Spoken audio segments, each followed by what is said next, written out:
الرحیم الحمد للہ رب العالمین والصلاۃ والسلام علی رسولہ الکریم وعلی آلہ واصحابہ اجمعین اما بعد۔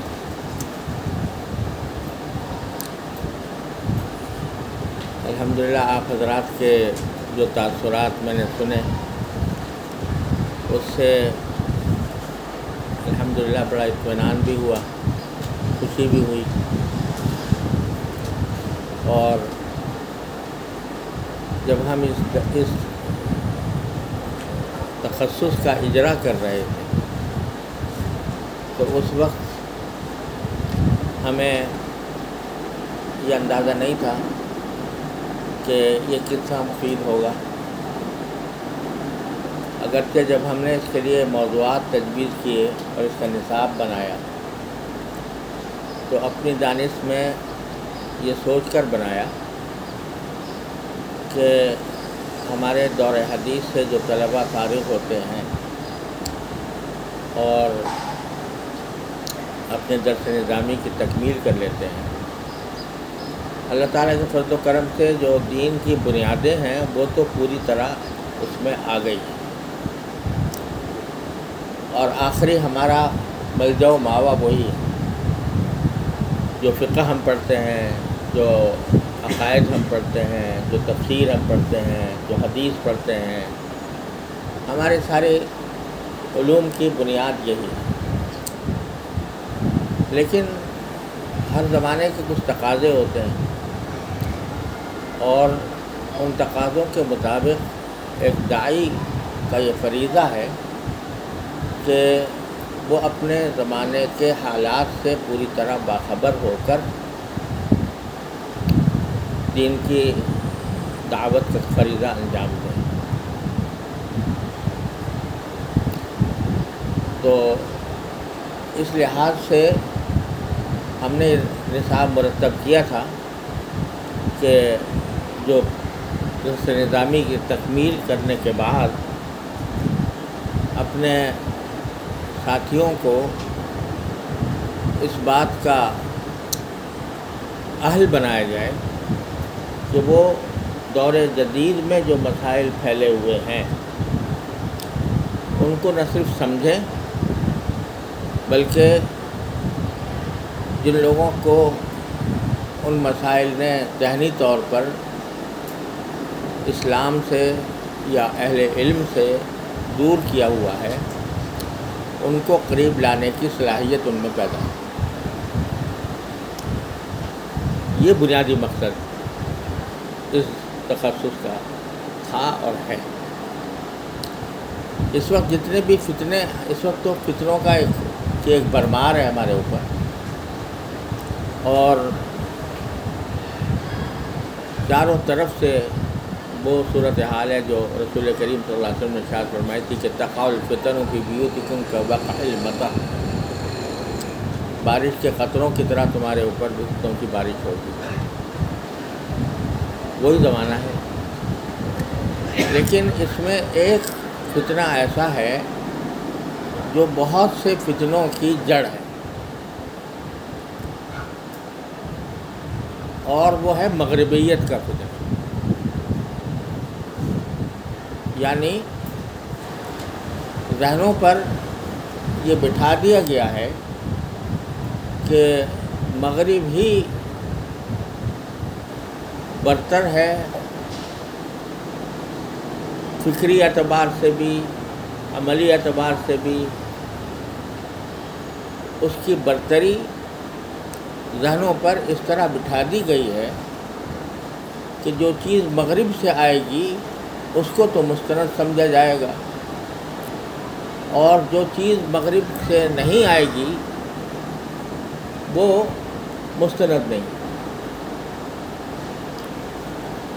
اس کی بہت سی مثالیں میں آپ کو پیش کر سکتا ہوں کہ یہ تصور کس طرح پھیلایا گیا۔ آپ لوگ جانتے ہیں، آپ نے پڑھا بھی ہوگا کہ جب لارڈ میکالے نے یہ نظام تعلیم جاری کیا تو اس کا بنیادی مقصد صاف صاف لفظوں میں اس نے بتا دیا تھا، کوئی پوشیدگی نہیں، کوئی پوشیدہ نہیں رکھا، کہ مقصد یہ ہے کہ یہاں سے ایسے لوگ پیدا ہوں جو چمڑی جن کی ہندوستانی ہو اور ذہن ان کا انگریز ہو۔ تو یہ جو موجودہ نظام تعلیم ہم پر مسلط ہے وہ ابھی تک اسی طرح چلا آ رہا ہے، معمولی تبدیلیوں سے قطع نظر۔ اس کی وجہ سے اب تک مغرب کی ذہنی غلامی ہمارے معاشرے کے اوپر اور بلکہ پوری امت کے اوپر چھائی ہوئی ہے۔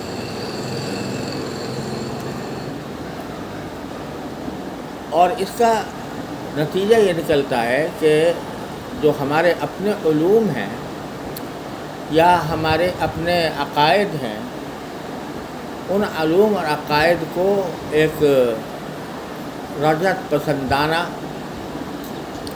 پرانے زمانے کی باتیں سمجھ کر اس کو جو آج کل کی اس نظام تعلیم سے کے پڑھے ہوئے لوگ ہیں وہ کسی طرح چار و ناچار قبول تو کر لیتے ہیں، اس لیے کہ مسلمان رہنا ہے، مسلمان معاشرے میں پیدا ہوئے ہیں، لہذا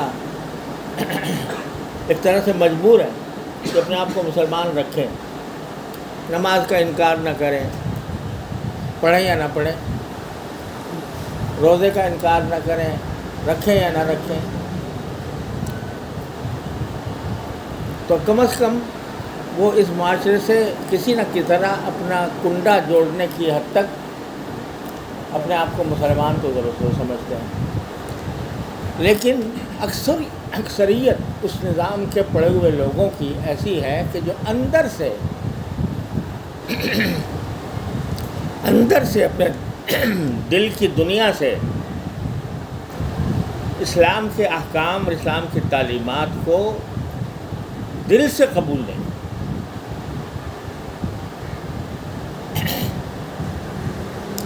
میں نے اپنے والد ماجد رحمۃ اللہ علیہ سے حضرت علامہ انور شاہ صاحب کشمیری رحمۃ اللہ علیہ کا ایک جملہ سنا کہ حضرت امام العصر حضرت علامہ انور شاہ کشمیری رحمۃ اللہ علیہ یہ فرمایا کرتے تھے کہ جو آج کل کے نو تعلیم یافتہ لوگ ہیں ان کو ہم اس بنا پر مسلمان کہتے ہیں کہ ان کا کفر معلوم نہیں۔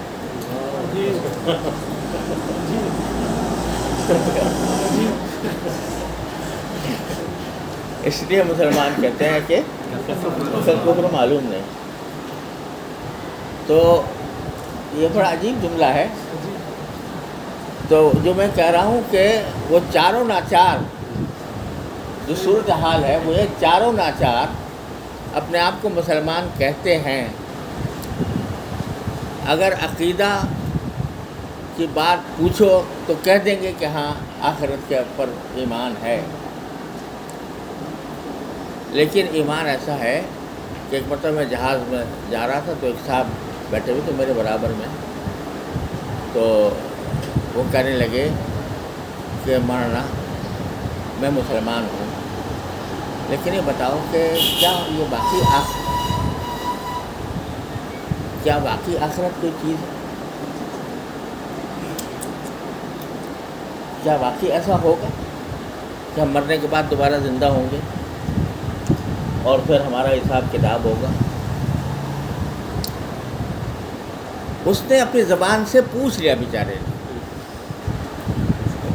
سمجھے؟ لیکن بیشتر کی حالت یہ ہے کہ وہ پوچھتے بھی نہیں، پوچھتے بھی شرماتے ہیں، اور دل میں پتہ نہیں کیا کیا شکوک و شبہات لیے بیٹھے ہیں۔ شکوک و شبہات نہیں بلکہ ایک طرح سے احساس کمتری لیے بیٹھے ہیں کہ بھئی ہم تو ڈاگمیٹک لوگ ہیں، یعنی وہ کہنا چاہیے کہ جو عقیدہ بنا لیا اس عقیدے کو لے کے بیٹھ گئے، چاہے وہ عقل کے مطابق ہو یا نہ ہو، چاہے وہ موجودہ دور میں قابل عمل ہو یا نہ ہو، تو یہ لے کے بیٹھے ہوئے ہیں۔ اصل ترقی تو وہاں ہو رہی ہے، مغرب میں ہو رہی ہے۔ تو یہ فتنہ جو ہے اس کی وجہ سے جب کوئی نئی فکر آتی ہے اسلام کے اندر کچھ پابند لگانے کی یا اسلام کو کچھ توڑنے مروڑنے کی، تو یہ طبقہ سب سے پہلے اس کے اوپر لبیک کہتا ہے۔ کیوں کہتا ہے؟ اس واسطے کہ اس کے دل میں جو ایک ہیجان برپا ہے کہ وہ ایک طرف نام کا مسلمان بھی رہنا چاہتا ہے اور اپنے آپ کو کسی طرح امت سے جوڑا بھی رکھنا چاہتا ہے، اور ساتھ میں اس کے دل کی دنیا میں جو ہیجان ہے وہ یہ ہے کہ یہ جو ہم دیکھ رہے ہیں لوگوں کے اعمال و افعال اور یہ مذہب کا جو تصور، یہ کچھ سمجھ میں نہیں آنے سے باہر ہے۔ تو اسی وجہ سے جب بھی کوئی وہ پرویز صاحب اٹھ جائیں، انہوں نے کہا جی حدیث کو نہیں مانتے، بڑی بہترین بات ہے، اسلام مسلمان کے مسلمان رہے اور حدیث کی ہدایتوں سے منکر ہو گئے۔ سمجھے؟ کوئی دوسرا آ گیا، اس نے کہا جی حدیث تو ٹھیک ہے، لیکن ہر حدیث پر ہم اپنے عقل سے بھی غور کریں گے اور عقل سے غور کر کے حدیث کو فیصلہ کریں گے کہ یہ حدیث صحیح ہے کہ نہیں ہے۔ یہ سند تو ایسے ہی فضول کی چیز ہے، بلکہ اس کے اوپر جس کو کہتے ہیں کہ ہسٹورک کرٹیسزم، یعنی تاریخی تنقید، وہ کرنی چاہیے۔ غرض طرح طرح کے بہانے، یہ سارے بہانے اس وجہ سے ہیں کہ اندر سے دل مطمئن نہیں، اور مطمئن کیوں نہیں ہے کہ دماغ پر مغرب کی بالادستی کا ایک ہوا سوار ہے۔ اچھا، اس ہوے کی ایک بہت بڑی وجہ یہ بھی ہے کہ اس میں کوئی شک نہیں کہ مغرب نے اس دوران جو مادی ترقی کی ہے اور ٹیکنالوجی میں اس نے جو برتری حاصل کی ہے وہ ایسی ہے کہ ہر انسان اپنی آنکھوں سے دیکھ رہا ہے۔ ہم آج یہاں بیٹھے ہیں تو ہم نے اپنے ہاتھ میں جو گھڑی پہنے ہوئی ہے، یہ کہاں سے آئی؟ مغرب سے آئی۔ یہ پنکھا جو ہمارے اوپر چل رہا ہے، یہ کہاں سے آیا؟ مغرب سے آیا۔ یہ ٹیلی فون ہمارے سامنے رکھا ہے، یہ کہاں سے آیا؟ مغرب سے آیا۔ یہ ریکارڈر جو ہمارے سامنے رکھا ہے، یہ کہاں سے آیا؟ مغرب سے آیا۔ تو جتنی ہماری زندگی کی ضروریات ہیں اس وقت، وہ ساری مغرب کے اوپر موقوف ہیں۔ جتنے ایجادات ہیں وہاں سے ہوئی ہیں۔ یہ ہم ضرور کہتے ہیں اور صحیح کہتے ہیں کہ بھئی اس کا آغاز کیا تھا مسلمانوں نے، اور مسلمانوں نے وہ اصول دیے تھے اور وہ قواعد دیے تھے جن کی پیروی کر کے یہ ایجادات کی گئیں۔ یہ صحیح ہے، لیکن ان قواعد اور اصول سے فائدہ اٹھانے والے وہ تو یہی ہے۔ ہم نے ان سے فائدہ نہیں اٹھایا، انہوں نے اٹھا لیا۔ تو اگر ہمیں کہیں سفر کرنا ہو تو ان کی ایجادات کی ضرورت ہے، چاہے وہ موٹر سائیکل ہی کیوں نہ ہو، چاہے وہ کار کیوں نہ ہو، چاہے وہ ریل کیوں نہ ہو، چاہے وہ ہوائی جہاز کیوں نہ ہو، سب انہی کی لائی ہوئی ایجادات ہیں۔ تو اور آج بھی ٹیکنالوجی کو کہاں سے کہاں پہنچانے والے یہی ہیں، اور ہم ٹیکنالوجی کے میدان میں صفر ہیں۔ ہمارے ملک میں سونا نکل آیا ہے، لیکن ہم خود اس کو سونا نکالنے پر قادر نہیں ہیں۔ مغرب ہی کی کسی کمپنی سے معاہدہ کرنے پر مجبور ہیں کہ تم آ کے نکالو، اور آدھا تمہارا ہوگا آدھا ہمارا ہوگا۔ اتنا بڑا ذخیرہ ریکوٹیکس کا جو بلوچستان میں نکلا ہے، تو وہ مجبور ہے۔ تو یہ ایک وجہ یہ ہے، اور وہ صحیح وجہ ہے کہ اس نے بے شک اس میدان کے اندر جو ترقی کی ہے اور اس میدان کے اندر جس طرح اس نے تسلط حاصل کیا ہے، وہ قابل تعریف ہے بحثیت مجموعی۔ لیکن بات یہاں سے بگڑتی ہے کہ اگر کوئی شخص ٹیکنالوجی میں ماہر ہے تو وہ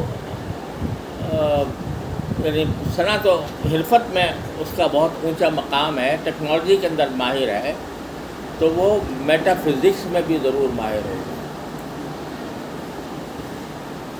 یعنی مابعد الطبیعہ میں بھی وہ اتنا ہی ماہر ہوگا۔ یہاں سے لائن بدلتی کہ یہ سب چیزیں جو ہیں، جتنی چیزیں ہیں، ان کا تعلق کیسے ہے؟ یہ جو چیزیں پیدا ہو رہی ہیں یا ایجادات ہو رہی ہیں نئی سے نئی ٹیکنالوجی، اس کا تعلق کیسے ہے؟ مادے سے۔ لیکن مادے کے ماورا بھی کوئی چیز ہے، مادے کے اس پار بھی کوئی جہان ہے، جس کو مابعد الطبیعہ کہتے ہیں ہمارے قدیم فلسفے کے اصطلاح میں، اور آج اسے میٹا فزکس کہا جاتا ہے۔ تو یہ جو ایک تصور پیدا ہوتا ہے کہ جب ایک شخص کسی ایک چیز پہ بہت اونچے مقام پر پہنچ گیا تو پھر وہ ہر فن مولا ہو گیا، پھر ہر چیز میں وہ قابل تقلید ہو گیا۔ اس تصور نے یہ گڑبڑ پیدا کی ہے کہ چونکہ انہوں نے ٹیکنالوجی میں بہت اونچا مقام حاصل کر لیا ہے، لہذا میٹا فزکس میں بھی انہی کی طرف رجوع کیا جائے گا۔ تو یہ ایسا ہی ہے جو ہمارے یہاں بے شمار مثالیں اس کی موجود ہیں، کہ اب مثال کے طور پر مرحوم وہ جو عیسائیت کے خلاف مبلغ تھے،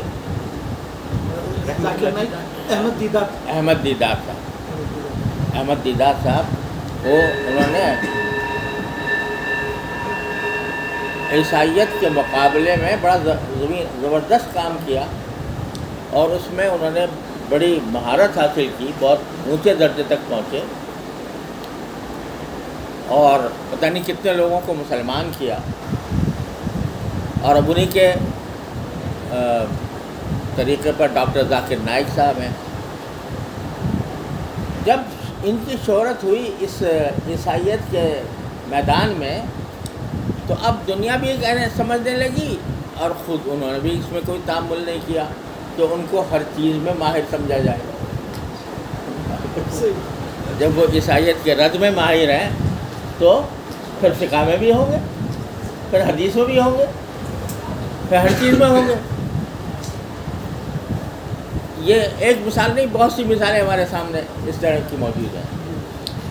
تو یہی معاملہ مغرب کے ساتھ ہوا کہ ہمیں اس میں کوئی اعتراف کرنے میں کوئی تأمل نہیں ہے کہ ٹیکنالوجی میں، سائنس میں انہوں نے ترقی بہت اعلیٰ درجے کی ہے، اور اس میں ان کی مہارت ہماری اس کے مقابلے میں صفر ہے۔ ٹھیک ہے، ہمیں یہ اعتراف کرنے میں کوئی باک نہیں ہے۔ لیکن ایک اگر کاریگر ہے جو کار بناتا ہے، تو کیا وہ فلسفے کا بھی ماہر ہوگا؟ کیا وہ مابعد الطبیعیات کا بھی ماہر ہوگا؟ کیا وہ اس کے تمام افکار جو ہیں وہ قابل تقلید ہوں گے؟ بھئی کیونکہ یہ بہترین کاریگر ہے، لہذا اس کی ہر بات مانو، جو بات یہ کہے گا صحیح ہے وہ صحیح ہے، جو کہے گا غلط ہے وہ غلط ہے۔ تو ہم نے یہی معاملہ مغرب کے ساتھ کیا ہوا۔ ہم سے میری مراد اس نظام تعلیم سے، کہ جس چیز میں واقعتاً اس نے مہارت اعلیٰ درجے کی حاصل کی ہے، اس نے دماغ میں یہ بٹھا دیا کہ اب جو چیز بھی وہاں سے آئے گی وہی مستند ہوگی، وہی مقبول ہوگی، وہی جدید ترین ہوگی، اور عصر جدید کا بہترین تقاضا وہی ہوگا۔ یہ تصور وہاں سے اس طرح الٹ گیا۔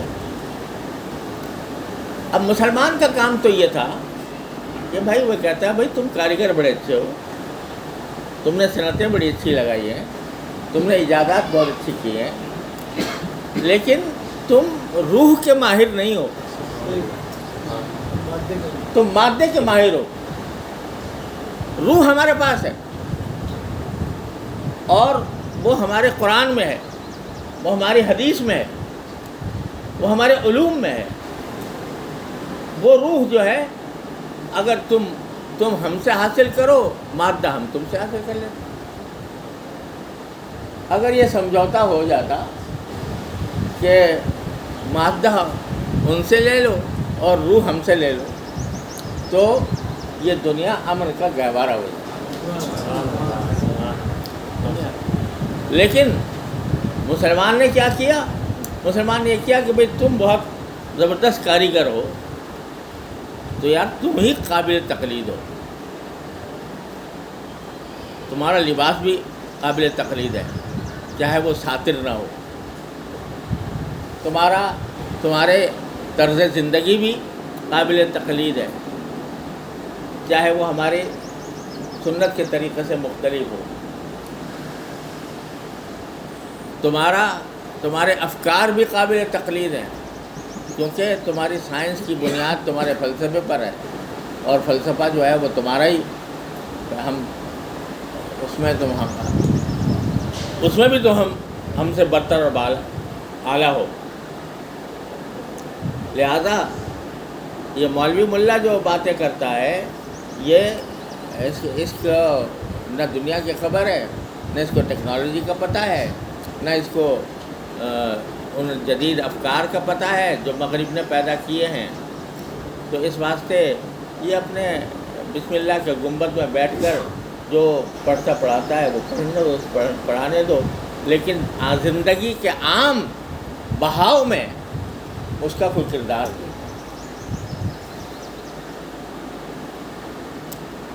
یہ صورتحال ہمارے اس امت میں پیدا ہو گئی۔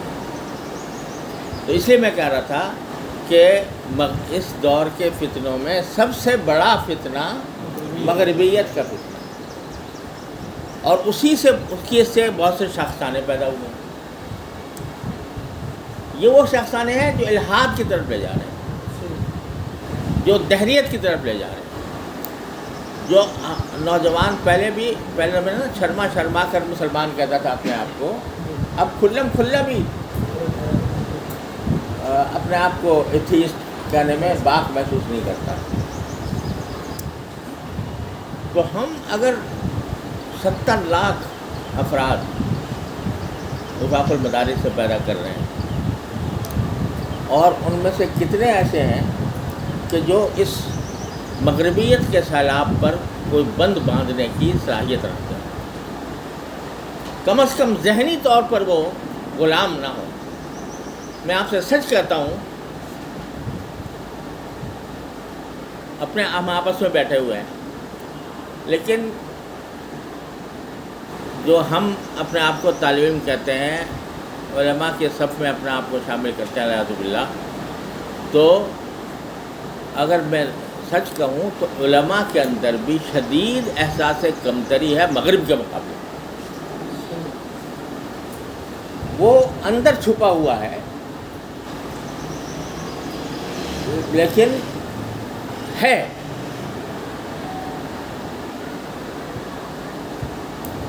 وہ اس لیے یعنی یہ ہے کہ جب کبھی اگر مقابلہ آ جائے کسی وقت مغربیت زدہ افراد کے ساتھ، تو بات کرنے کا، تو ان میں ایک احساس کمتری کے ساتھ گفتگو ہوتی ہے، آگے بڑھ کر نہیں ہوتی۔ میں سب کی بات نہیں کر رہا، لیکن ایک بیشتر بڑی تعداد ایسی ہے، کیونکہ آپ دیکھو کہ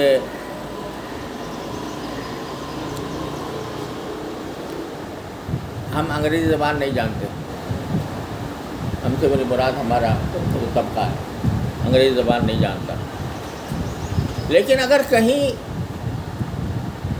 انگریزی لفظ بولنے کا موقع مل جائے تو انگریزی کا لفظ ہی بولے گا، اردو کا نہیں بولے گا، سمجھے نا؟ وہ الفاظ جو انگریزی کے عام ہو گئے ہیں وہ بولے گا تاکہ یہ ظاہر ہو دوسرے پر کہ میں انگریزی جانتا ہوں. اس کو پتہ نہیں کتنے لوگوں نے مجھے مشورہ دیا کہ آپ نے آسان ترجمہ قرآن جو لکھا ہے تو بریکٹ میں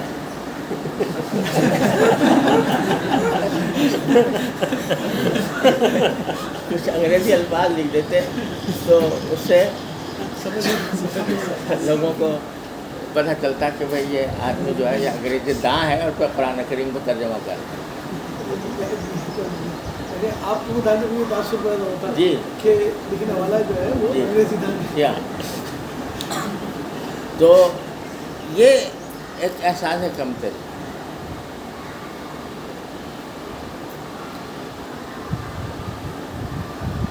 ضیاء الحق صاحب کے دور میں مجھے جج بنا دیا گیا.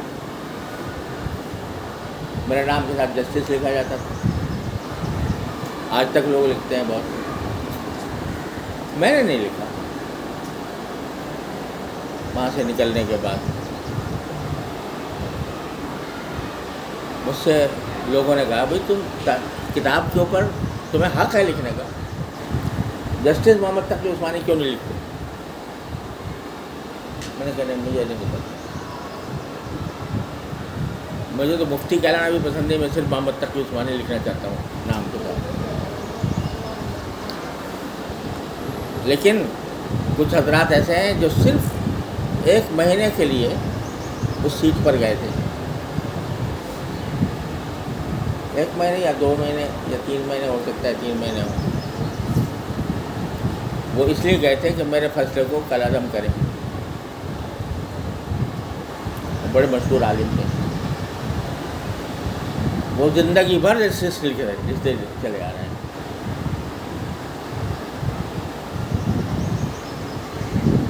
بتاؤ یہ کیا ہے؟ یہ احساس کمتری نہیں ہے کہ ہمیں مولوی لکھنے میں تأمل ہوتا ہے, مفتی لکھنے میں تأمل ہوتا ہے, جسٹس لکھنے میں ہمیں فخر محسوس ہوتا ہے. عالم جہاں دیدہ عالم, جسٹس لکھنے میں فخر ہے, لیکن مولوی اور مفتی لکھنے میں فخر نہیں. یہ اس مغربیت کے سیلاب نے یہاں تک نوبت پہنچا دی ہے کہ ہمارے اندر گھس آئی ہے احساس کمتری. تو اس لیے یہ جو ہمارے, مجھے افسوس ہوتا ہے کہ مختلف ہمارے جو فرقے ہیں, اہل حدیث ہیں, بریلوی حضرات ہیں, اور خود ہمارے دیوبندی کے اندر حیاتی مماتی, یہ سارے جھگڑے جو ہے نا, یہ سب آنکھیں بند کیے بیٹھے ہیں اس سیلاب سے جو ہماری پوری امت کے اوپر حملہ آور ہے, جو نہ دیوبندی کو دیکھے گا, نہ بریلوی کو دیکھے گا, نہ اہل حدیث کو دیکھے گا, لیکن وہ نہ حیاتی کو دیکھے گا نہ مماتی کو دیکھے گا. وہ سب کو لپیٹ میں لے رہا ہے. لہذا دل میں یہ خواہش پیدا ہوئی اور اس کی ضرورت محسوس ہوئی کہ ہم کچھ تھوڑا بہت بڑے پیمانے پر نہ صحیح لیکن چھوٹے پیمانے پر کم از کم اپنے طلباء کو اس مغربیت سے آشنا تو کریں, ان کو پتہ چل جائے کہ یہ مغربیت کے سوتے کہاں سے پھوٹے ہیں اور کن چیزوں سے مغربیت کا تصور دنیا پر چھایا ہے, اور کون سی وہ گمراہیاں ہیں, گمراہیوں کے کون سے دروازے ہیں جن کے ذریعے یہ مغربیت کا سیلاب ہمارے معاشرے کے اندر در آئے. تو اس لیے ہمارے ہاں اس تخصص دعوت الارشاد میں آپ کو بین الفرق, جو بین الاسلامیین جو اختلافات ہیں اس کا شاید میرے خیال میں ایک جگہ ایک مضمون الفرق الاسلامیہ کے نام سے سامیہ کے نام سے ہے. اس میں زیادہ تر ہم قدیم جو فرقے ہیں قدیم جو فرقے ہیں الملل والنحل وہ پڑھاتے ہیں. الفرق بین الفرق الفرق بین الفرق علامہ بغدادی ایک علامہ شہرستانی کی والے. تو اس سے ایک وہ تاریخی اعتبار سے بھی اس کا مطالعہ مفید ہے اور فی نفسی بھی بہرحال جاننے کو. لیکن جو اصل زور ہے ہمارا وہ ایک تو مثبت دعوت کے اوپر ہے اور دوسرا اگر منفی کام ہے تو وہ مغربیت کے خلاف. مثبت کام ہے دعوت الی اللہ، یہ اگر صحیح طریقے سے انجام دیا جائے تو باطل خود مٹے گا انشاءاللہ. میرے والد ماجد رحمۃ اللہ علیہ فرمایا کرتے تھے کہ اندھیرے کا علاج یہ نہیں ہے کہ اس کے پیچھے لاٹھی لے کے اس کے اندھیرے کو بھگاؤ. اس کا علاج یہ ہے کہ چراغ روشن کرو. جب چراغ روشن کر دو گے تو اندھیرا خود بھاگے گا. جتنا قوی ہوگا چراغ اتنا ہی اندھیرا ختم ہوگا. تو حق ایک نور ہے اور باطل ایک اندھیرا ہے. تو باطل کو ختم کرنے کے لیے جنگا مشتی کی ضرورت نہیں ہے بلکہ نور کا چراغ جلانے کی ضرورت ہے. حق کے نور کا چراغ جلانے. اس لیے مثبت دعوت جہاں پر بھی ہوتی ہے وہ آپ دیکھیے گا تردیدوں کے مقابلے میں کہیں زیادہ مؤثر ہو. تبلیغ جماعت کو آپ دیکھ لیجیے. حالانکہ تبلیغ جماعت میں نفی کا کوئی تصور نہیں ہے نا. 6 نمبر ہیں، 6 کے 6 مثبت ہیں. سمجھے آپ؟ وہ نہ آپ سے یہ کہتے ہیں کہ داڑھی رکھو، نہ آپ سے یہ کہتے ہیں کہ جو ہے پینٹ شرٹ اتار دو اور اپنا لباس شرعی لباس پہنو. لیکن 6 نمبر جب دل میں اتر جاتے ہیں بندوں کے تو پھر جب دل میں اتر گئے تو وہ خود دوسری چیزیں اتار کر پھینک دیتے ہیں. تو یہ مثبت دعوت کا اثر ہے، مثبت دعوت کا نتیجہ. تو اس لیے 2 مقصود ہیں، ایک مثبت دعوت اور دوسرے نفی اور تردید. سب سے زیادہ جو اعظم الفتن ہے اس کی طرف سمجھ گئے. اسی کے لیے ہمیں ضرورت پیش آتی ہے بھائی عیسائیوں کی بات سنیں کیا کہہ رہے ہیں، یہودیوں کا بھی مذہب دیکھیں کیا کہتے ہیں، ہندوؤں کا. آج ہندوستان میں جو مصیبت برپا ہے ہندوتوا کی، تو کم از کم معلوم تو ہو کہ وہ مذہب ہے کیا. اسی طریقے سے مغربیت کے بارے میں جو اس کے بنیادی افکار ہیں وہ پتہ لگیں، کس طرح ان کا مقابلہ ہمارے لوگوں نے کیا ہے ان کا پتہ لگے. تو اس سے آپ کے ذہن میں انشاءاللہ تعالی ایک وسعت پیدا ہو، اور اس شان کی وسعت سے کا نتیجہ یہ ہوگا کہ آپ جب دین کا پیغام لے کر جائیں گے تو انشاءاللہ ایسے ہتھیاروں سے مسلح ہوں گے جو اس وقت کی ضرورت ہے. جیسے جسمانی جنگ ہوتی ہے تو اس میں ظاہر ہے کہ آدمی پرانے ہتھیار استعمال نہیں کرتا، نئے ہتھیار. آج کوئی تلوار کی جنگ نہیں ہوتی، آج بموں کی جنگ ہوتی ہے، آج بندوقوں کی جنگ ہوتی ہے، رائفلوں کی جنگ ہوتی ہے، ٹینکوں کی جنگ ہوتی ہے. تو اسی طریقے سے جو فکری جنگ ہے اس فکری جنگ کے لیے بھی نئے ہتھیار کی ضرورت ہے، اور نئے ہتھیار اسی طریقے سے حاصل ہوگا جو کہ یہ ہم نے تھوڑا سا 2 سالہ نصاب بنایا ہے. اس کو ہم چاہتے یہ ہیں کہ رفتہ رفتہ اس کی بعض چیزیں خود درس نظامی کے اندر پروئیں، تاکہ یہ بات صرف تخصص دعوت الارشاد کی حد تک محدود نہ رہے، بلکہ اس کی بنیادی چیزیں وہ نصاب کے اندر پروئی ہوئی ہوں. جیسے کہ منطق یونانیوں کی یا فلسفہ یونان کا کہاں سے آ گیا یہ؟ اس کا کوئی تعلق قرآن سے، حدیث سے، تفسیر سے، فقہ سے، کسی چیز سے نہیں ہے. لیکن وہ ہتھیار تھا جو اس وقت کے فلاسفہ کا مقابلہ کرنے کے لیے دیا گیا تھا طلبہ کو. تو اسی طرح ہم رفتہ رفتہ چاہتے ہیں.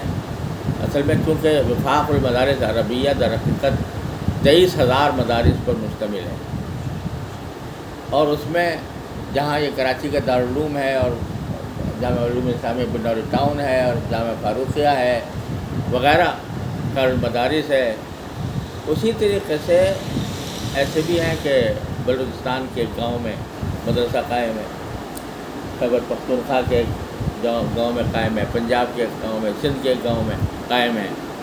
اور وہ گاؤں میں اپنے وسائل کے لحاظ سے ہی وہ کام بیچارے کر رہے ہیں. تو ہم کوئی ایسی چیز، ایسی مسلط ان کے اوپر نہیں کر سکتے جو ان کی طاقت سے باہر ہو.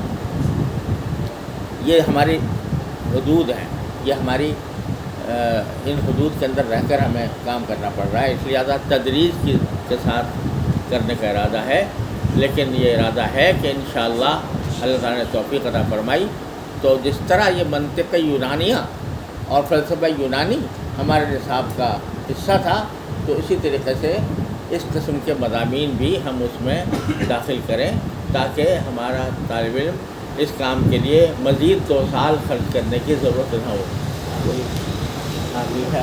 بلکہ اسی ساتھ چلتا جائے. لیکن جب تک یہ نہیں ہوتا تو، لیکن اس میں صرف وہی نہیں ہے بلکہ مثبت دعوت کے اصول اور مناہج یہ ہیں، اور جو فقہ السیرہ ہے وہ ایک عظیم الشان مضمون ہے، اور اس کا مطالعہ، اس کا پڑھنا، تو اس سے خود انسان کی اپنی تعمیر میں، شخصی تعمیر میں انشاءاللہ تعالی مدد ملے گی.